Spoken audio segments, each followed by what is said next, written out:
श्री कृष्ण द्वारा कही गई बातें। संघर्ष का रंग। एक छोटे से गांव में एक कवची नामक लड़की रहती थी। वह बहुत ही संजीदगी से अपने काम में लगी रहती थी और सपने देखने की क्षमता रखती थी। उसका सपना था कि वह एक दिन एक बहादुर कवची बने और लोगों की सेवा करे। परंतु उसके रास्ते में कई संघर्ष आए।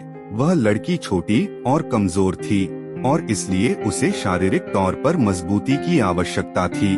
उसने नियमित रूप से संघर्ष करने का निर्णय लिया और खुद को अपने लक्ष्य की प्राप्ति के लिए प्रशिक्षित करने के लिए मेहनत की। उसकी रोजमर्रा की जीवन शैली में संघर्ष और मेहनत की आदत देखकर लोग उसे हंसते और उसकी मजबूती की कठिनाइयों को नजरअंदाज करते थे। धीरे धीरे उसके लिए संघर्ष और मेहनत ने फल देना शुरू किया। वह रोज नए चुनौतियों का सामना करती, अपनी क्षमता को सीमित करने के बावजूद नहीं हारती।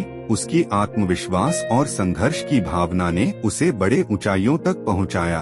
उसे दिल से विश्वास था कि जब वह अपने संघर्षों को परिहार करेगी तो वह अपने सपने को प्राप्त करेगी।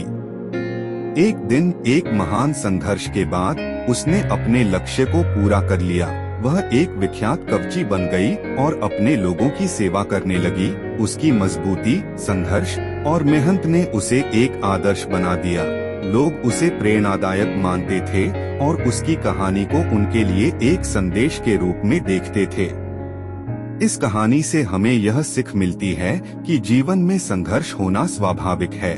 हमें संघर्षों को देखकर नहीं डरना चाहिए, बल्कि उनसे सीखना चाहिए और अपनी मेहनत और संघर्ष की मदद से अपने लक्ष्य की प्राप्ति करनी चाहिए। हमें खुद को बढ़ाने के लिए अपने संघर्षों को पहचानने और परिहार करने की क्षमता विकसित करनी चाहिए।